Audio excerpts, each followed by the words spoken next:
It is important to decide to be happy in the Lord. And today, be happy in the Lord.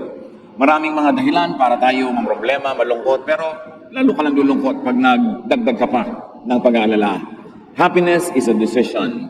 And because God is God and God is in control, we can decide to be happy, even though there are many reasons and temptations to be sad.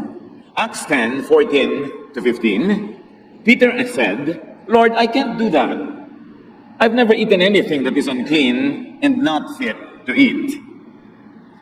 The voice spoke to him again. When God says that something can be used for food, don't say it isn't fit to eat. Ang eksena ay nang si Pedro ay pinapakain ng Panginoon ng mga bagay na hindi kinakain ng mga Israelita dahil ito'y tinuturing nilang marumi. At sinabi ng Diyos, huwag mong matawag-tawag na marumi, ang ngayon ay ipinapakain ko sa iyo, therefore sinasabi ko sa iyo, malinis yan. Ang pag-aaral natin ngayon, pinamangatan, blessed among widows. Pinagpala sa lahat ng mga balo. Isang napakahalagang kwento na kapupulutan ng mayamang aral. Salamat Panginoon dahil kami pinagsama-sama mo upang magdiwang ng iyong kabutihan, upang ipagdiwang namin ng isang buhay na naman, isang araw na idinagdag niyo sa amin. Turuan niyo kami na pahalagahan ng araw na ito. Huwag itong baliwalain, punuin ng reklamo at lungkot, kundi ito ipagdiwang at ipagsaya. At ngayon, dalangin namin, kausapin niyo po kami ng isang simpleng mensaheng makapagpapatibay na aming pananalig at makapagpapasaya sa aming buhay. Lead us, teach us, be our preacher. In the name of Jesus Christ, your Son, our Lord, our friend, we pray with thanksgiving. Unang Hari, 17, 1-15. Si Elias ay isang propetang taga-Tisbe sa Gilead.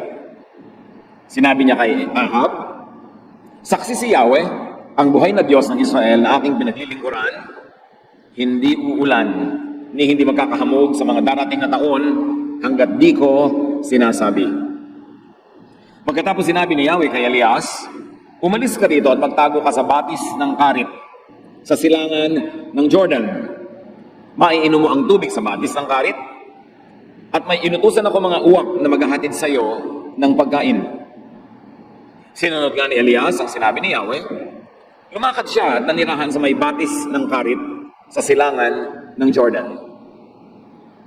Umaga't hapon, may mga uwak na nagdadala sa kanya ng pagkain at sa batis naman siya umiinom. Ngunit dumating ang panahon na natuyo na rin ang batis. Kaya sinabi sa kanya ni Yahweh, umalis ka rito, pumunta ka sa Sarepta, sa lupain ng Sidon. May inutusan akong isang biyuda na magpapakain sa iyo roon. Pumunta nga siya roon at nang papasok na siya sa pintuan ng lungsod, nakita niya ang biyuda na namumulot ng panggatong. Sinabi niya sa babae, maaari po bang makiinom?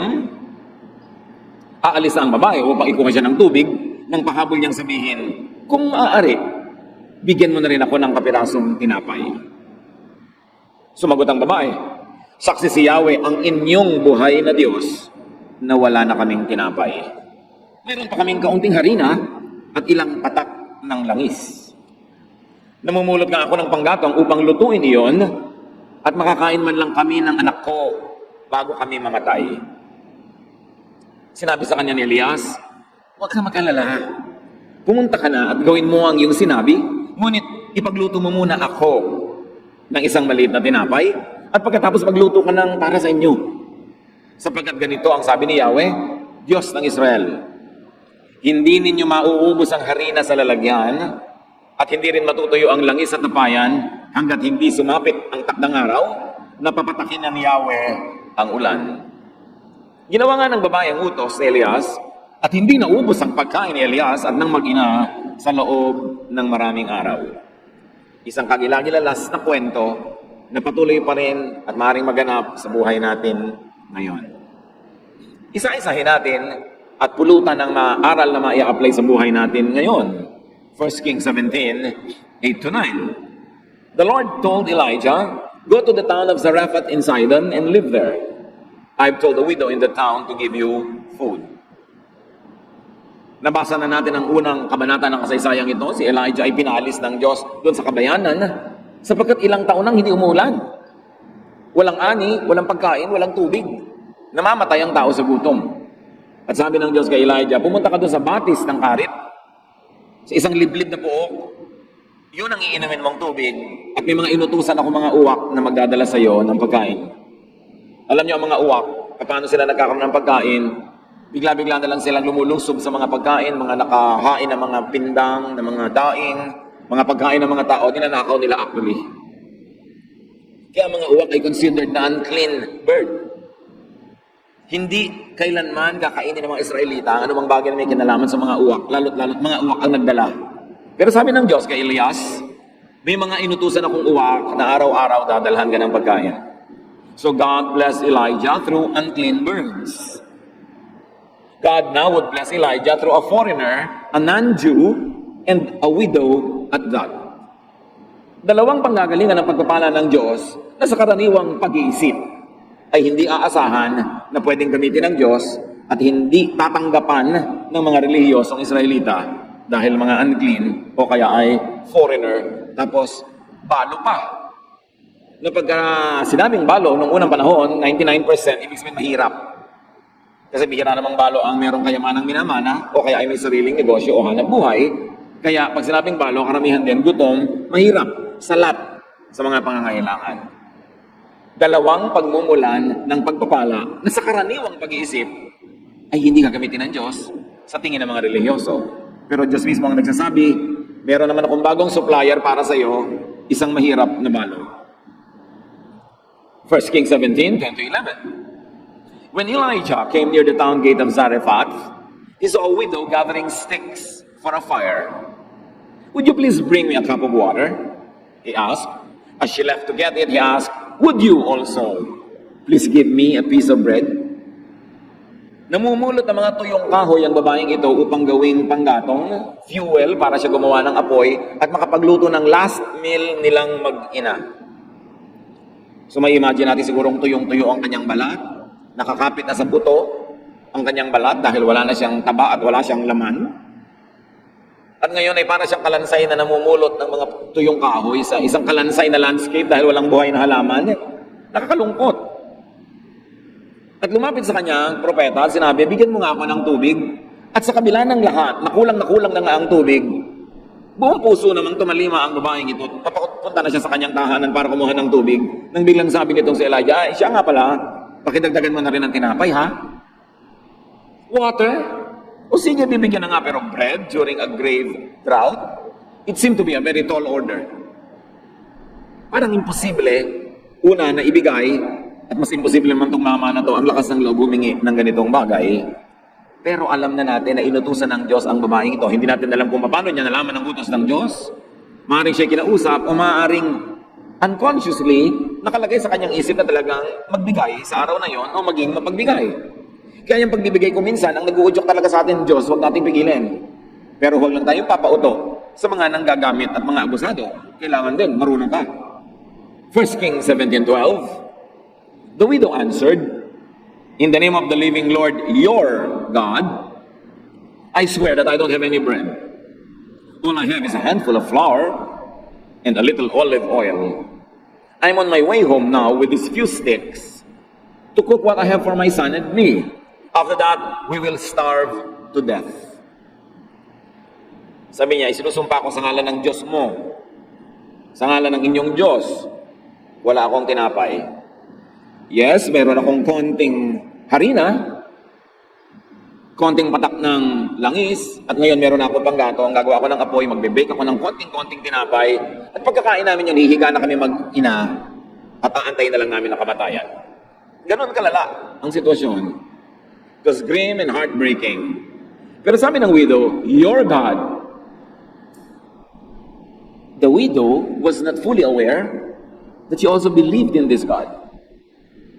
Na nung siya ay tinutusan ng Diyos sa pakainin ng propeta, siya naman ay sumangayon. Kaya bibigyan nga niya kung anong meron siya. Tubig nga, ibibigay niya eh.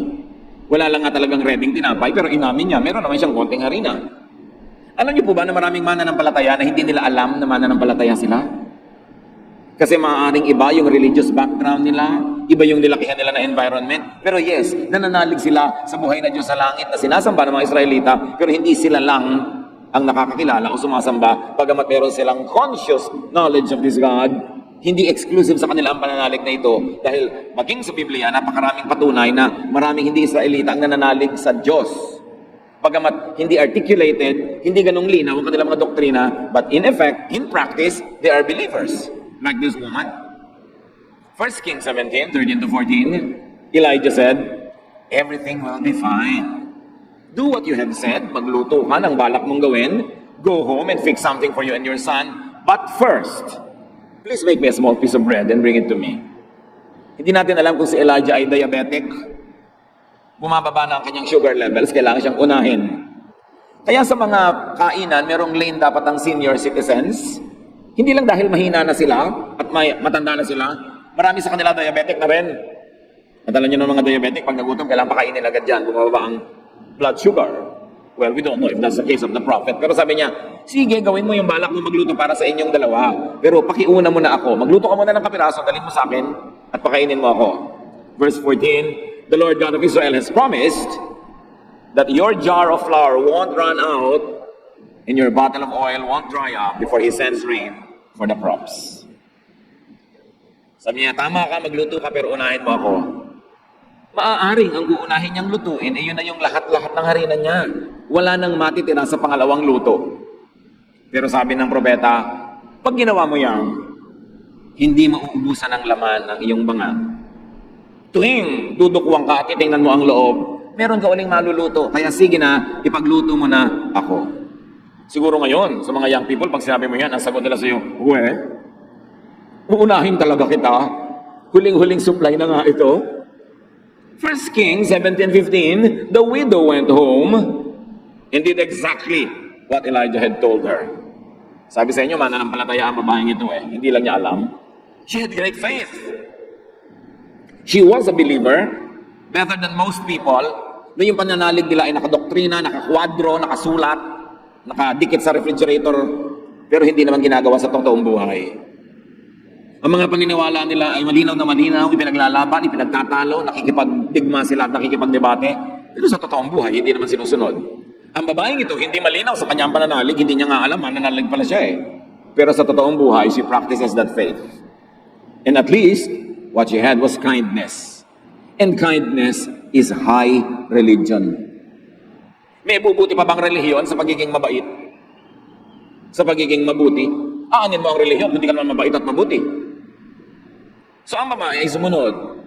At sabi ng Bible, she and Elijah and her family had enough food for a long time. Dahil sinunod niya ang utos sa kanya ng Diyos, sinunod niya ang sabi ng alagad ng Diyos, she practiced that faith, which was not articulated by doctrine, but nevertheless was articulated by her deeds, and you will know a tree by its fruits, sabi ni Jesus. Matapos siyang magluto para sa propeta, ang bango nun. Alam niyo yung bagong bake na tinapay? At ang mga Israelita noon, magpapainit sila ng bato, lalagyan nila ng gatong yung ilalim ng bato, iinit yung bato, mainit na mainit, doon nila ipapatong yung harina na may konting langis. At kung may supply, baka may itlog pa yun na isinama, pero ngayon, langis lang talaga at konting oil at harina. Ang bango nun, lalo sa taong gutom. Pero tiniis nilang mag-ina ang gutom nila, ibinigay muna nila sa propeta. And lo and behold, nang tingnan niya uli ang kanyang banga, may bago na namang harina doon, nag-bake siya. At araw-araw, sa tinagal-tagal ng panahon, bago umulan at tumubuli ang mga halaman at makarecover ang ekonomiya, yun ang naging pagkain nila. Kung ipinagkait niya, kung nakinig siya sa word, at naging selfish siya, meron siguro silang nakaing last meal, pero yes, last na talaga. So she was blessed among so many widows. Maraming aral, at natitiyak ko ngayon pa lang, na process na ng marami sa ating tanong aral, sa ating personal na buhay. Pero dagdagan pa natin. More blessings could await those who help God's chosen servants. That's what the story says. Mark 9:41, sabi ni Jesus, anyone who gives you a cup of water in my name, just because you belong to me, will surely be rewarded. Sino man daw na mag-aabot kahit man lang isang pasong tubig sa kanyang mga alagad, dahil mga alagad sila, dahil naglilingkod sila sa Diyos, dahil instrumento sila ng Diyos, tiyak na magagantimpalaan. Ang babaeng ito, hindi lang tubig, pati yung huling tinapay, ibinigay pa niya, kaya kutakot-takot na tinapay ang naging kapalit. Isang aral is that more blessings could await those who help others, even though they themselves are also needy. Ang pagbibigay sa kapwa sa panahon ng sagana ay maganda. Pero hindi ka hanga-hanga kasi sagana naman eh. Pero ang pagbibigay sa kapwa sa panahon ng pangangailangan, ng kagipitan, ng kasalatan, dakilang pananalig. Pananalig sa ano? Pananalig kanino? Pananalig sa Diyos. Na pag gumagawa ka ng mabuti, kahit sa panahong nangangailangan ka, nakikita yun ng Diyos, at Diyos ang siya magpapalit ng iyong mga ibinibigay, Diyos ang siya magbibigay naman sa iyo. Because you cannot give what you never received at first. Ano man ang ating ibinibigay ay natanggap na muna natin mula sa Diyos. Kasi kung hindi ka binigyan ng Diyos, ano ibibigay mo? You were born into the world with nothing. And you will go out of this world with nothing. Wala namang ipinanganak na may dala ng ari-arian, kayamanan, etc. Kaya kung meron man tayong ipapamigay, yun ay dahil lang nakatanggap na muna tayo.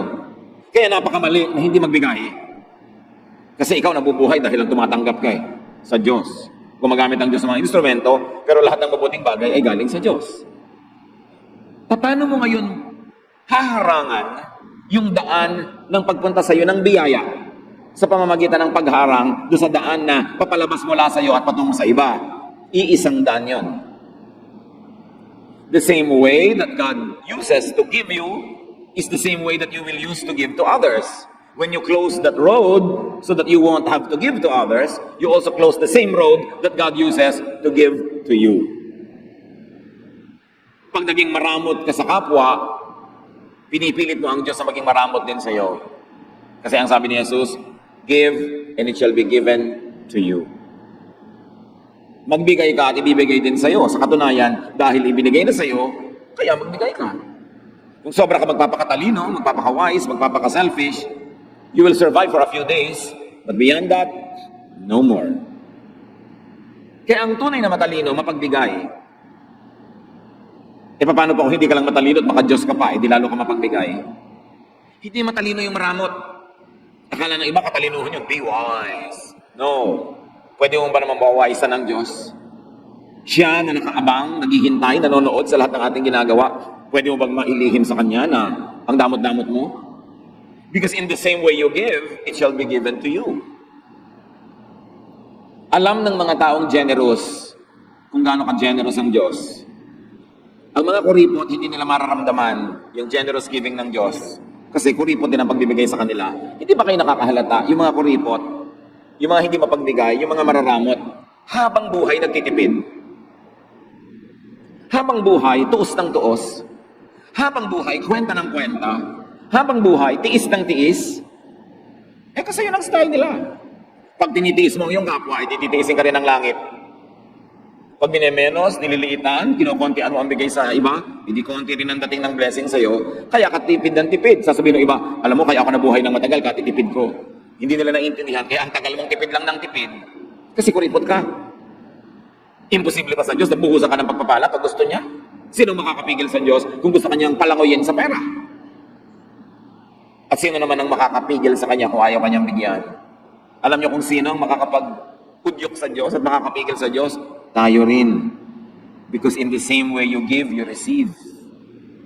What you do to others, they do unto you, and God does to you. Ang tunay na matalino, mapagbigay. Kasi ang pagbibigay ay pagtatanim. At ang pagtatanim ay pag-ani. Hindi man yung binigyan mong eksaktong tao ang anihan mo, aanit ka sa iba. Kasi si Jesus ang may sabi, what you plant, you harvest. Pero ang pinagkakait, ipinagdadamot mo sa iba, ipagkakait at ipagdadamot din sa iyo ng langit. Kaya maging mapagbigay dahil matalino, at lalo naman kung dahil maka-Diyos. More blessings could await those who believe that God will provide. Alam niyo yung karamutan, ibig sabihin nun, hindi ka masyadong naniniwala that God can provide for your needs. Therefore, you have to be very wise, you have to be very selfish, sometimes you have to be very greedy, that you can cheat and steal from others dahil hindi ka naman bibigyan ng Diyos kung hindi ka magnanakaw. Hindi ka papakainin ng Diyos kung hindi ka magiging makasarili. Yan ang sinasabi ng mararamot. Kaya hindi nakakatuwa sa Diyos yon. Of course, hindi naman ibig sabihin na kung maka-Diyos ka, pulagsak ka na. Tapon ka na lang ng tapon, bigay ka na lang ng bigay kahit sa hindi dapat bigyan. But do not let needs and famines scare you. Do not let needs and famines take away your humanity and kindness away. Yes, merong panahon ng taggutom. pero Diyos pa rin ang Diyos sa panahon na yon. Yes, may panahon na wala kang kita, wala kang trabaho, wala kang negosyo. Yes, may panahon na lugi ka. Yes, may panahon na salat at kulang na kulang ka. Pero ang Diyos ay nakaupo pa rin sa kanyang trono at siya pa rin ang Diyos. Ang mahalaga sa mga panahon na ganito, manatiling tapat, manatiling nananalig, at manatiling mabait. Hindi sapat na dahilan ng ating mga kasalatan at pangangailangan para tayo maging maramot at masama sa kapwa. Ang tunay na nananalig, you will be good in spite of needs, in spite of wants, in spite of poverty. Hindi ka bayanihan sa mayaman na magbigay kasi hindi naman niya babawasan ang pagkain sa plato niya. Bagamat kabutihan yon. Pero kabayanihan, sa taong kukunti na yung pagkain niya, sasaluhan pa niya ang iba. Sa palagay niyo, hindi yun nakukwenta ng Diyos? Hindi yun nakikita ng Diyos? Kaya ang karukhaan ng pangangailangan ng paghihirap ay napakalaking tukso. Akala ng iba, ang tukso lang isang babaeng nakabikini na nakaupo sa malaking plato. O isang gwapong lalaking nakatrunks at kikindat-kindat sa'yo. Laging yun lang ang tukso. No! Ang kahirapan ay kasalatan ay napakalaking tukso na maging maramot. Na maging makasarili. Tukso rin yun. At yung pagyaman, malaki rin tukso. Kasi yung yumayaman, lalong gustong yumaman. Kaya napapansin nyo, mas yumayaman, marami, mas kumukuripot pa. Kasi tuwang-tuwa siyang dumadami yung iniipon niya, nagiging Diyos na niya yon. Tukso rin yon. Maraming tukso. Pero kung nakafocus ka sa Diyos, hindi ka malilito ng ganito mga bagay. So this widow was really a believer, though she was not an Israelite. But she was better than all of those Israelites at the time because she was the only widow blessed by God during that famine. Not one widow in Israel was blessed. So be discerning. Yes, be good, but be discerning even in dispensing kindness. Hindi ibig sabihin ng kabaitan ay kawalan ng talino. Alam niyo naman, sabi nila, kapatid ng kabaitan ang ka-blankan. Madalas talaga nakakalito yung dalawang yun, kung mabait ka ba o blank. Pero ang tunay na maka-Diyos, mabait pero matalino. Be discerning in dispensing kindness, especially to the religious opportunists. Marami mga oportunistang relihiyoso, gagamitin ang verse na ito, para katasan ng mga widows, katasan ng mga mahihirap, makuha ang mga pera nila, mapunta sa isang bundat na bundat, busog na busog, at ang yaman-yaman ng mga relihiyosong leaders. So matalino ka rin, and be discerning, especially in entrusting scarce resources to others. Konti na nga yung resources mo, yes, nagbigay yung babae, pero hindi kahit kanino na lang, ibinigay naman niya dun sa propeta na sinabi ng Diyos ay bigyan niya. Matthew 10:16, sabi ni Jesus, be as wise as snakes, and as innocent as doves. So kailangan wise ka kung mananampalataya ka. Hindi ka blank. Hindi kung mananampalataya ka, blank ka na. Dapat matalino ka. Kailangan nag-iisip ka. Hindi ka basta bigay ng bigay. Pinag-iisipan, ipinapanalangin. Pero ayon sa udyok ng Espiritong Banal, we become generous. Belief in God is not limited to those with religious awareness. Nakita niyo yon? Wala namang masyadong sinabing religious awareness ang babaeng ito. Pero ang pananalig niya, platinum. Kasi nakikita sa gawa. Ang tunay na pananalig ay nakikita sa gawa, hindi sa salita, hindi sa doktrina, hindi sa laki o version ng Biblia na hawak mo, kundi sa gawa. Kaya maraming mga tao hindi relihiyoso sa biglang tingin, pero mas spiritual pa kaysa sa mga relihiyoso dahil sa gawa. By their deeds you will know them, sabi sa Bible. By their fruits, you will know them if they are children of God. And apparently, very clearly in this story at least, and in many more other stories, God's blessing is not limited to Israel or to Israelites. God's blessing is not limited to certain persons or groups of persons. Walang limitasyon kung sino ang pwedeng pagpalain ng Diyos. Hindi garantisado na pag relihiyoso ka, blessed ka na. At meron naman mga hindi relihiyoso na be-bless. Luke 4:25-28, sabi mismo ni Jesus, isa sa mga konting kwento sa Old Testament na kinote ni Jesus, once during the time of Elijah, there was no rain for 3.5 years. And people everywhere were starving. There were many widows in Israel, but Elijah was sent only to a widow in the town of Zarephath near the city of Sidon. When the people in the meeting place heard Jesus say this, they became so angry. Nangangaral si Jesus sa loob ng bahay dalanginan nang inungkat niya ang kwento ng babaeng ito. Sabi niya, alam niyo noong unang panahon, 3.5 taong walang ulan. Anong klaseng El Nino yan? Ang tagal. Drought. Pag may drought, walang tubig. Pag walang tubig, walang halaman. Pag walang halaman, walang kakainin ng sino man. 3.5 years. Kung may itinago ka man, ubus na dahil 3.5 years. Sabi niya, wala ni isang babaeng balo sa Israel na pinagpala at pinili ang Diyos, kundi ang babaeng ito na taga Sidon, meaning Gentile, hindi Israelite. Sabi ganon, siya lang ang pinagpala ng Diyos. Nagalit ang mga banal at relihiyosong Israelita na nakikinig noon sa sermon ni Jesus. Bakit sila nagalit? Because the Jews had always thought of and considered themselves as special and favored. Sobrang na nilang napapaniwala ang kanilang mga sarili na napaka-special nila sa Diyos. Sila lang ang mahal ng Diyos, sila lang ang anak ng Diyos, sila lang ang itinangin ng Diyos. At yan ay binasag ni Jesus sa napakaraming pagkakataon. Ipinamukha niya sa mga Israelita, you are not as special as you think. At sabi ni John the Baptist, kahit ang mga batong ito, pwedeng gawin ng Diyos na tagasamba sa Kanya kung kayo mga Israelita hindi sumasamba. Sobra kasi naging ethnocentric ang mga Israelites. Sobrang yumabang sila lang ang blessed. At sabi ni Jesus, alam nyo ba?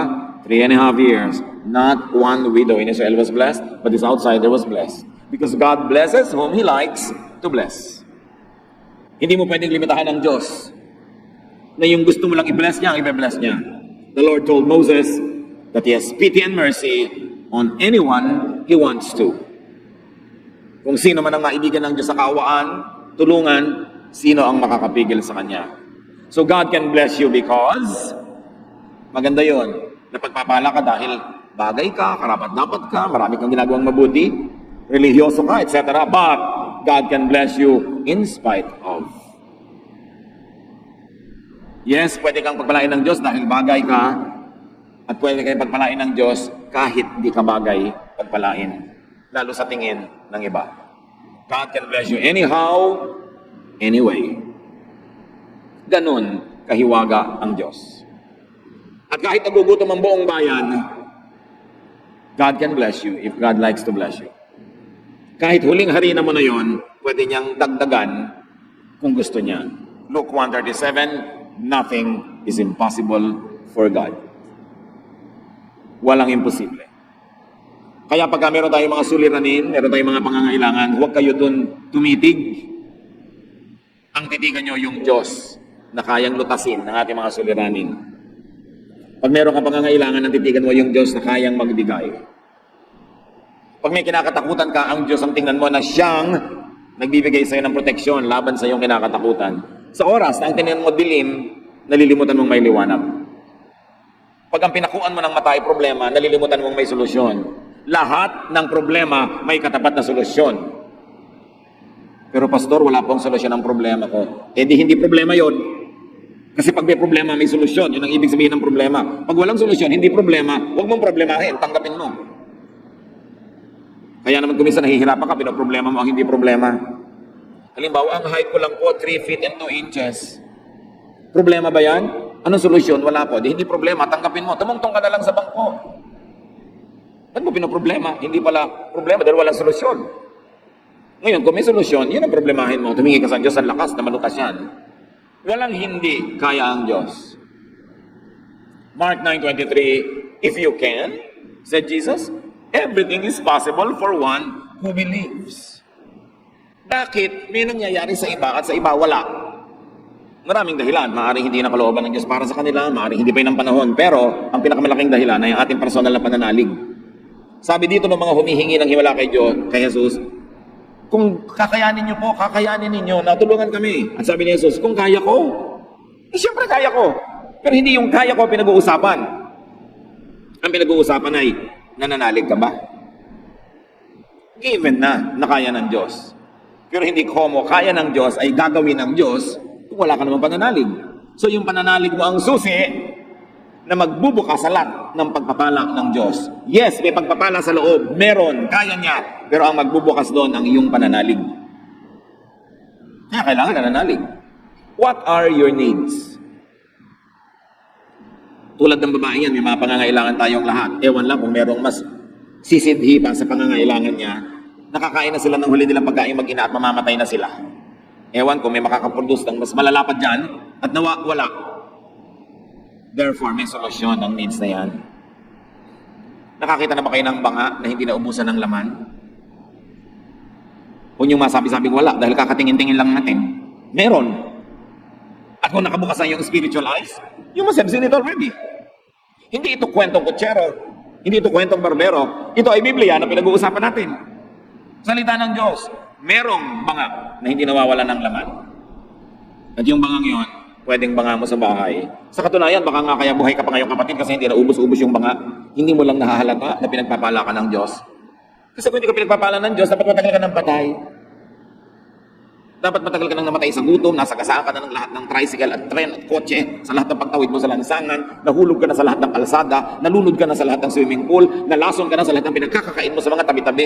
Buhay ka pa nga, hindi ka ba malaking himala ng Diyos? Tapos nalilimutan natin, yes, himala tayo ng Diyos. Kailangan pa ba talagang may mga trompeta ng anghel, mga kulog at kidlat at mga kampana para malaman mo naghihimala sa buhay mo ang Diyos? And most of the time, we are ungrateful, blind to the blessings of God, dahil hindi tayo nakatingin. O pagtingin mo, mayroon laman, sabi mo, ay, walang palaman. Walang dressing. Nalilimutan natin kasi kuminsan yung pagpapala kasi hinahanap natin yung icing, nakilaki ng cake na nasa harap mo. Nandito pa tayong lahat dahil katulad tayo ng babaeng ito. Up to this moment, at the very least, hindi na ubusan ng banga nyo. Kahit mga kuminsan napakaburara natin, napakapabaya, kuminsan hindi maingat, pero ayan, buhay pa rin tayong lahat. God can bless you. And remember this, God can bless you even through ravens.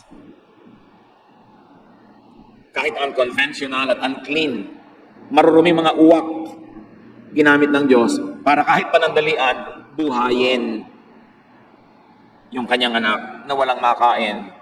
So, hindi na kailangan magsilan-silan ka, lalo sa panahon ng pangangailangan. Nauunawaan niya ng Diyos at may ganap at sapat na mga halimbawa sa Biblia. Ang Diyos nga nagsalita sa pamamagitan ng isang donkey. Pinagpala ng Diyos ang mga spies ng Israel through a prostitute, Rahab. Marami mga relihiyoso ngayon, mas maselan pa doon sa mga karakter sa Bible na pinagpala talaga ng Diyos.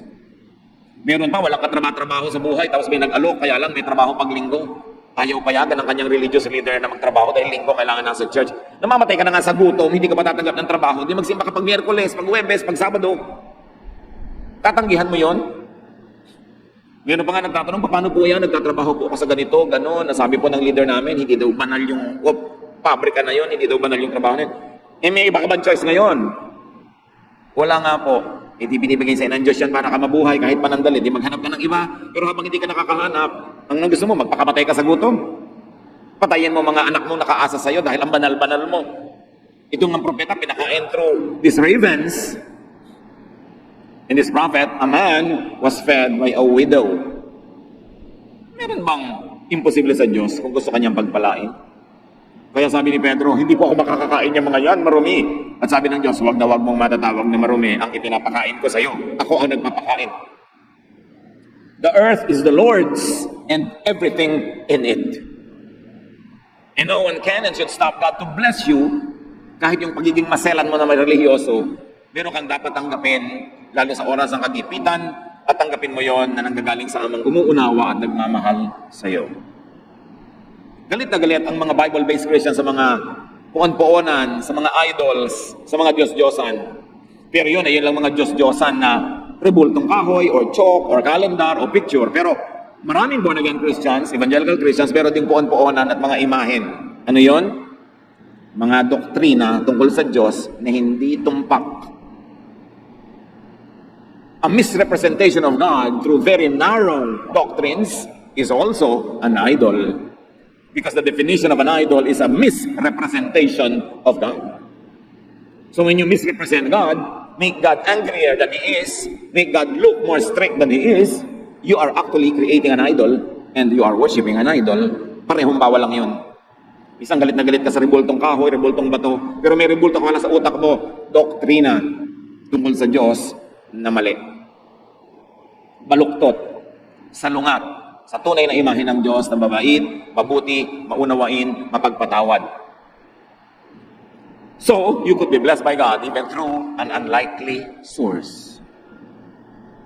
May nagtatanong pa, paano po pag may nag-donate ng tithe ng napanalunan niya sa loto? Tatanggapin niyo po ba? Sabi ko, aba, yes, dalian. Galing po sa loto. Galing ba sa kanino lahat ng pera sa mundo? Ibig mo sabihin, i-examinein ko pa ang lahat ng nagtatithe dito. Nasa Diyos yun at nasa nagbibigay. At kung galing man sa hindi maganda, dahil ibinigay niya sa maganda, hindi gumanda. Hindi ba galing din tayo sa dilim, hinugod sa dilim, galing din tayo sa hindi maganda? Pero dahil sa Panginoon, gumanda ang situation natin. Lahat napapaganda ayon sa puso at ayon sa layunin. Huwag sobrang maselan.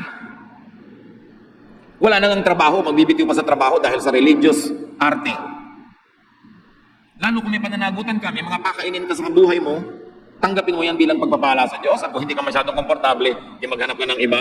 Pero habang wala pa, bakit ka naman tatalon from the frying pan to the fire? Na nasa banig, lilipat sa sahig, sabi ng matatanda. Don't be so squeamish. Minsan, mas maselan pa tayo sa Diyos. Mas banal pa tayo sa Diyos. Kasi meron tayong mga paniniwalang hindi naman totoo dahil nahuhubog ang paniniwala natin sa Diyos through doctrinal idolatry. Idols din yun. Dapat din yung basagin. Dapat ipakilala ang Diyos kung sino talaga siya at kung paano siya nagpakilala sa Biblia. Hindi lang siya isang snapshot. Yes, there were moments when God was strict. There were moments when God was angry, but those were just snapshots. Parang snapshot ng balance nyo sa bangko. Hindi ko may laman yun. Nung nag-apply kayo ng visa, ibig sabihin may laman pa yun ngayon. Di ba? Naiiba-iba rin yun. Maraming snapshots ng Diyos. Hindi siya pwedeng ikulong sa isang snapshot lang. Dapat malawak ang pagtingin mo sa Kanya kasi lawak ng presentation ng buong Biblia sa Kanya. Don't limit God. So do not focus on your needs, but focus on the giver, the Lord. So are you needy? Anong mga pangangailangan ninyo? Anong mga kalungkutan ninyo? Anong mga kasalatan? Hindi yan excuse para maging masama. Hindi yan excuse para maging masungit. Hindi yan excuse para maging maramot. Lahat tayo may hinihilang buntot. May mga pabigat sa buhay. Pero hindi excuse yun para ilabas mo yung sungay. Mas may hinihila kang bigat. Mas gumaganda pagka kagandahang loob, kagandahang asal ang ating ipinapakita. Kahit namang problema ka, pwede kang umiti. Kasi ang pagsimangot naman, hindi masasabi yung problema mo eh. So huwag tayong pabigat sa sobrang mga dami ng mga issues. Huwag nating lilimutin ng Diyos kasi siya ang laging tumutulong sa atin. At kaya niya tayong tulungan kung iibigin niya. Yung puso natin ang ilagay natin sa tama. Makinig tayo sa udyok ng Espiritong Banal. Huwag tayong matakot sa famine. This widow survived it. And there's no reason why anybody cannot. Basta tayo kakasihan ng Diyos at pagkakalooban niya ng pagpapala. So sa Kanya tayo umasa, sa Kanya tayo manalig, at yung turo niya ang ating sundin. Ama namin, salamat. Dahil kayo'y laging nandyan, hindi nag-iiba. Sa katunayan, kami ang patunay na kayo'y himala. The mere fact that we're here now is a testimony to your miracles. Many miracles. Turuan niyo kami mabukas ang isip, ang mata, na sa inyo nakatingin, nananalig sa inyo at sumusunod sa inyo. Hindi nagpapagulo sa pananakot ng sanlibutan para maghari ang inyong kapayapaan sa aming puso. Pagbulay-bulayan natin mga kapatid sa ilang saglit, ang iba pang mga kahulugan nito sa ating buhay. Bow before the Lord. Be at peace with the Lord. Close your eyes if it helps you to focus, and thank God for the many ways that He has made miracles to bring you today here. And He will bring you tomorrow to where you should be because God is the same yesterday, today, and tomorrow.